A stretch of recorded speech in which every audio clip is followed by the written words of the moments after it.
This presentation focuses on feeding and swallowing disorders in premature infants.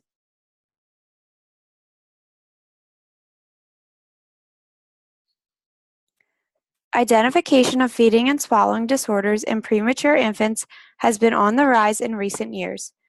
This is partly due to modern medical care, which has increased the survival rate of babies who are born prematurely. Feeding and swallowing is an intricate process that infants must learn from birth. Disruptions in this process during infancy is linked to long-term problems persisting into childhood and adolescence.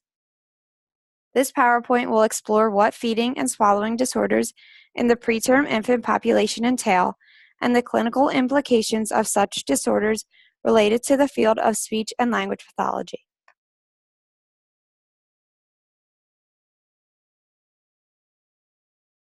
According to ASHA, feeding is the process involving any aspect of eating or drinking. This includes gathering food or liquids for intake, sucking or chewing, and swallowing. Swallowing is the process during which food, liquid, and saliva move from the mouth to the stomach while the airway is protected. There are 4 phases involved in swallowing. First, food and liquid is formed into a cohesive bolus in the mouth. Next, the bolus is propelled by the tongue towards the back of the throat. Then the swallow is initiated and the bolus moves through the pharynx via pharyngoperistalsis. Lastly, the bolus travels through the esophagus and into the stomach. Dysphagia is the term used to describe disordered swallowing, which occurs when there is a disruption in one of these 4 phases. Feeding and swallowing disorders have several etiologies, which include premature birth.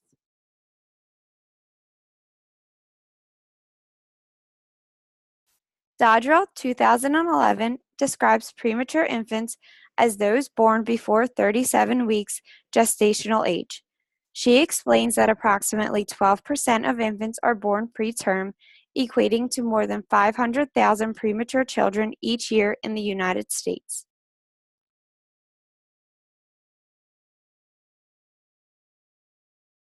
Lefton, Grief, and Arvidsson, 2016, described the implication of disordered feeding and swallowing on a premature infant's overall health. These implications include malnutrition and developmental deficits.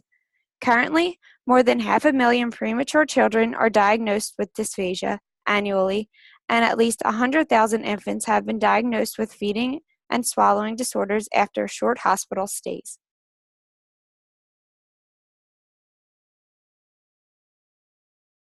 Jadchola, 2016, describes the prevalence of feeding and swallowing problems in premature infants. He explains that about 10.5% of infants born at less than 37 weeks gestational age have some type of feeding or swallowing problem.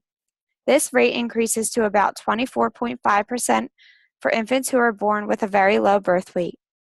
There are many signs and symptoms that are associated with feeding and swallowing problems in the premature infant population. During the oropharyngeal phase, symptoms include latching problems, delay in sucking, delayed initiation of pharyngeal swallow, and silent aspiration. Symptoms during the pharyngeoesophageal phase include pharyngeal pooling, laryngeal penetration, and cardiorespiratory events.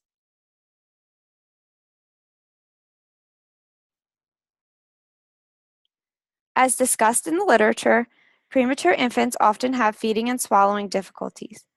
Dodrell, 2011, describes factors that contribute to these difficulties, which include dysfunctional sucking skills and poor coordination of the suck-swallow-breath sequence.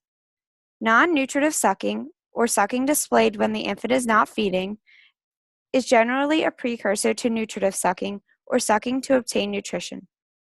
At 34 weeks gestation, a fetus should have a mature non-nutritive sucking pattern that is both rhythmic and strong. Therefore, preterm babies may not yet have obtained this maturity. Poor suck-swallow-breath coordination is also a factor that contributes to feeding and swallowing problems, since swallowing and breathing utilize a common space within the larynx. Et al. 2013 explain, coordination of the suck-swallow-breath sequence is controlled by the central nervous system and is made possible upon myelination of the medulla at 34 weeks. But A well-coordinated sequence needed for feeding may not be established until after 37 weeks of gestation. In addition to immature sucking patterns, many premature infants require medical management in the NICU that may interfere with breathing and swallowing functions. These include tube feedings, intubation, and suctioning.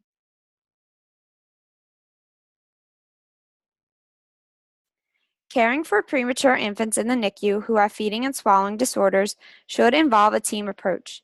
Team members often include speech-language pathologists, family members or caregivers, dietitians, nurses, lactation consultants, physicians, and other disciplines that are responsible for caring for patients within this population.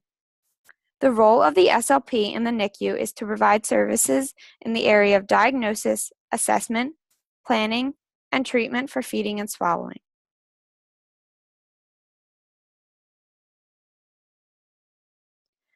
A clinical evaluation should be the initial step when determining the presence of a feeding and/or swallowing disorder. The clinical evaluation should include a case history, physical examination, determination of oral feeding readiness, non-nutritive and nutritive sucking ability, determination of abnormal structure and functions related to sucking and swallowing, determination of the optimal feeding method, fatigue and volume limitations, parent, caregiver, and infant interactions for feeding, and the infant's ability to obtain sufficient nutrition and hydration. The clinician should also consider whether breast or bottle feeding is preferred and if the infant is able to do either safely. Instrumental evaluations are utilized when further information is required to determine the nature of the disorder.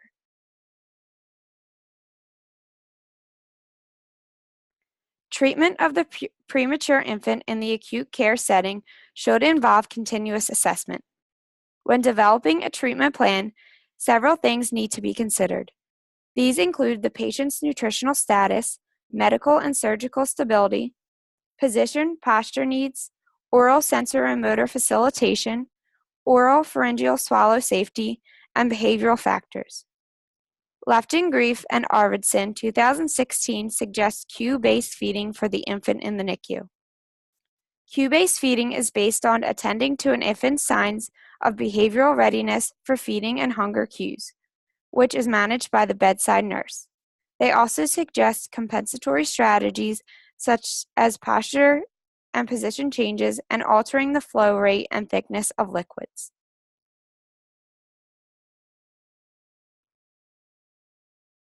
Overall, the SLP plays an important role in caring for premature infants in the acute care setting. SLPs are responsible for assessing and managing feeding and swallowing disorders that are common in infants who are born at less than 37 weeks of gestation. SLPs work closely with other team members to provide individualized feeding and swallowing care to infants who are born prematurely.